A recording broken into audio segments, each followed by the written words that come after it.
నీతి ఆయోగ్ ఇచ్చిన రిపోర్టుపై ఏపీలో చెలరేగిన రాజకీయ చిచ్చు ఇంకా చల్లారలేదు. రాష్ట్ర ఆర్థిక పరిస్థితిని ఈ స్థాయికి దిగజారడానికి కారకుడు మాజీ సీఎం జగనే అంటోంది కూటమి ప్రభుత్వం. మూర్ఖపు ఆలోచనతో రాష్ట్రాన్ని అగాధంలోకి నెట్టేశారని మండిపడుతున్నారు మంత్రి పార్థసారథి.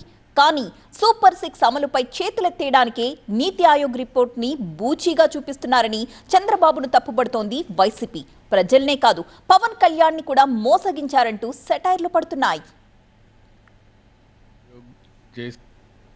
నీతి ఆయోగ్ చెప్పిన ప్రస్తుత ఆంధ్రప్రదేశ్ ఆర్థిక పరిస్థితికి దాని గురించి ఆలోచిస్తే సిగ్గుపడాల్సింది, తలదించుకోవాల్సింది ఈ రాష్ట్రంలో జగన్మోహన్ రెడ్డి గారే అని చెప్పేసి మనం చేస్తా ఉన్నా. నేను తన మూర్ఖత్వపు పరిపాలనతో ఈ రాష్ట్రాన్ని అగాధంలోకి నెట్టేశారని చెప్పేసి మనం చేస్తా ఉన్నాను. ఇది వాస్తవం కాదనుకుంటే దమ్ముంటే ఎవరైనా సరే వైఎస్ఆర్ కాంగ్రెస్ పార్టీ నుంచి బహిరంగంగా చర్చించడానికి సిద్ధం అని చెప్పేసి కూడా ఛాలెంజ్ చేస్తా ఉన్నాం. అంకెల గారడితో చంద్రబాబు నాయుడు గారు ప్రజల్ని మోసగిస్తున్నాడు.